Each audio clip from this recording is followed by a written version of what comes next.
Bonjour, dans ces séances, donc, nous allons voir les diagrammes de réseau et quelques fonctionnalités sur ces diagrammes.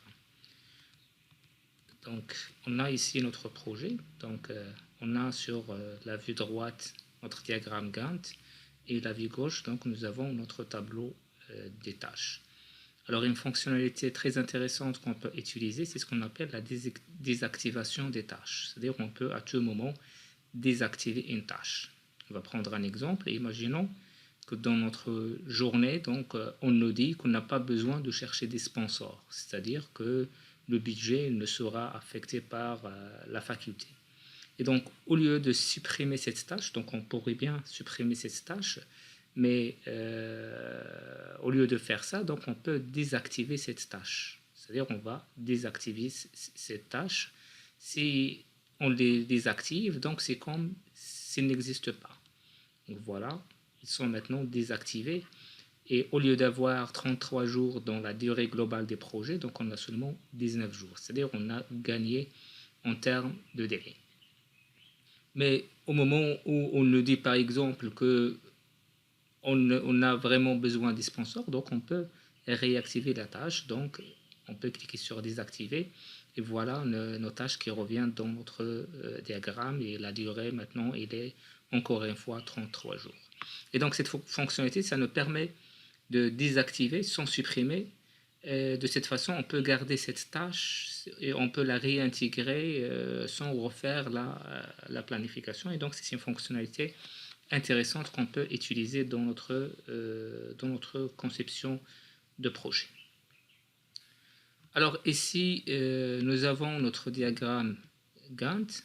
Donc, je peux zoomer en avant ou en arrière.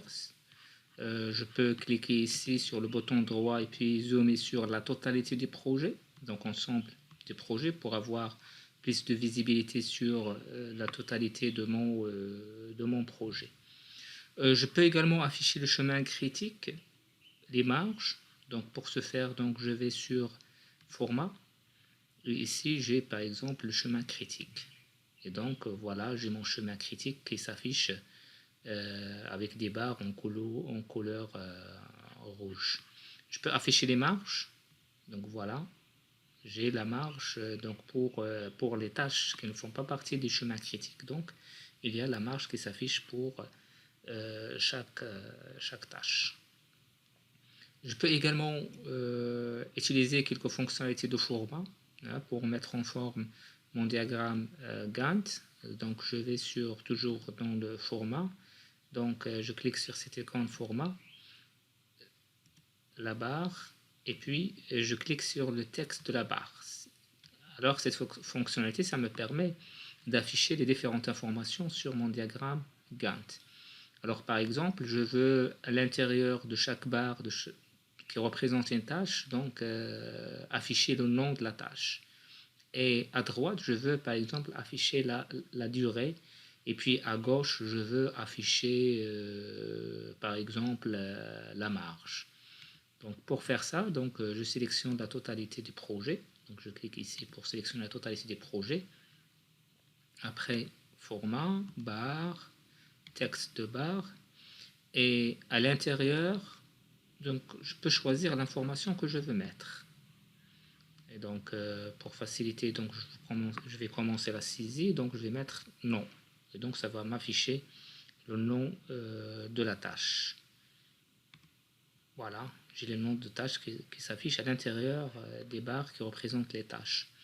Et on a dit à droite, par exemple, je veux afficher la durée.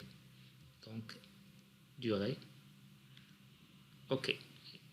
Et à droite, par exemple, je veux afficher la marche libre, par exemple.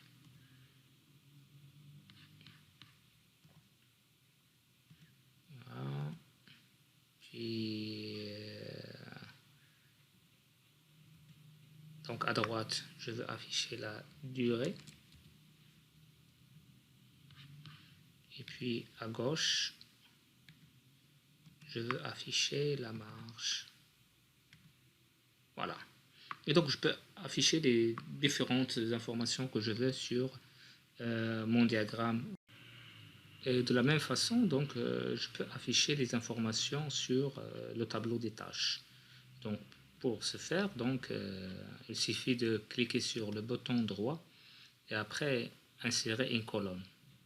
Et là, vous pouvez choisir l'information que vous voulez afficher sur vos tableaux des tâches. Donc, on va afficher certaines informations qu'on a vues dans le cours, par exemple la date de début au plus tôt. Donc, je mets début. Donc, j'ai la date de début au plus tôt et la date de début au plus tard. Donc, début au plus tard. Et donc, j'ai la date de début de plus tôt et la date de début au plus tard de chaque tâche. Comme je peux afficher, par exemple, les marges, que ce soit les marges libres ou les marges totales. Donc, je commence la saisie de l'information que je veux afficher. Donc, je vais refaire, donc, insérer une colonne, marge, et après j'ai les différentes informations, marge de début, marge de fin, marge libre, marge totale. Donc, on a vu les marges libres et les marges totales pour chacune des tâches. Je peux également, si vous voulez, afficher le code ou bien la hiérarchie qui correspond au WBS, mais là, je veux que ça soit écrit avec le nom de chaque tâche. Et donc, pour ce faire, donc, il suffit d'aller sur format et puis cliquer sur numéro de hiérarchie. Et donc, j'ai mes tâches avec leur numéro de hiérarchie qui correspondent au code WBS. Une autre fonctionnalité qu'on peut utiliser, ou qu'on peut afficher, c'est ce qu'on appelle la chronologie. Alors pour l'afficher, donc je vais sur affichage et après je clique sur chronologie. Et là j'ai cette barre ou bien ce qu'on appelle une frise chronologique qui permet de visualiser les différentes tâches ou la tâche que je vais visualiser sur une courbe de temps.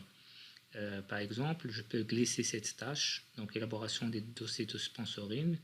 Donc je clique et je glisse et là j'ai la tâche qui s'affiche sur la frise chronologique. Donc je peux l'afficher de cette façon, comme je peux l'afficher d'une façon plus réduite ou bien d'une façon détaillée. Je peux également l'afficher à l'intérieur de la barre comme je peux l'afficher à l'extérieur de la barre. Donc je glisse tout simplement et donc il s'affiche à l'extérieur de la barre. Donc je glisse encore une fois et ça s'affiche à l'intérieur. Donc si je veux l'afficher à l'intérieur, voilà. Je peux donc choisir une autre tâche que je veux visualiser ou je veux afficher sur ma frise chronologique. Donc l'arrêt des programmes par exemple.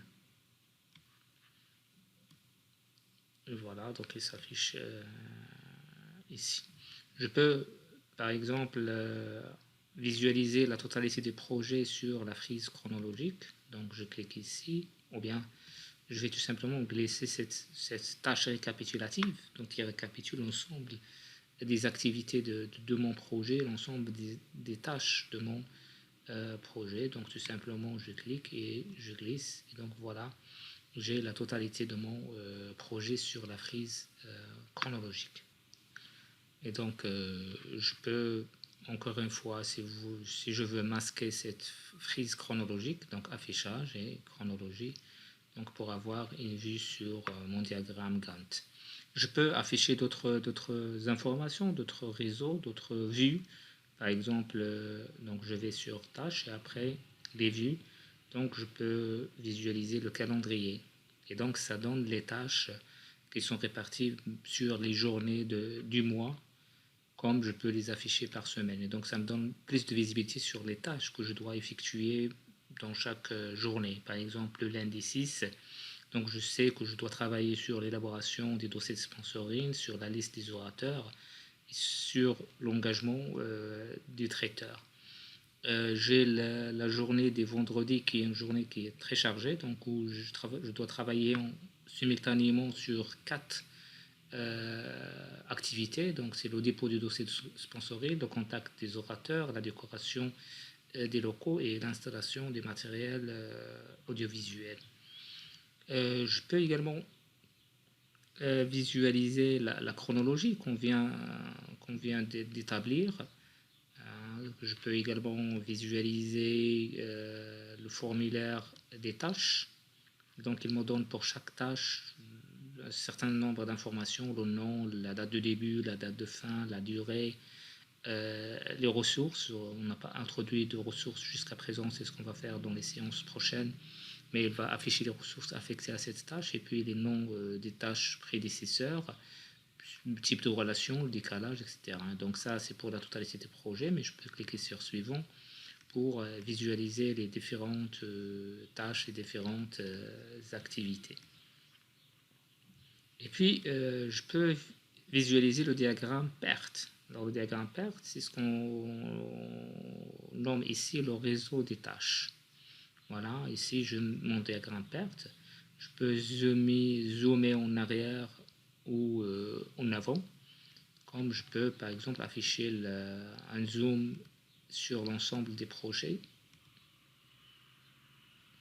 Comme je peux, comme on a dit, zoomer en avant ou en arrière. Et donc, pour chaque tâche, il me donne le nom, la date de début, le numéro de la tâche, la durée de la tâche et la date de fin de la tâche.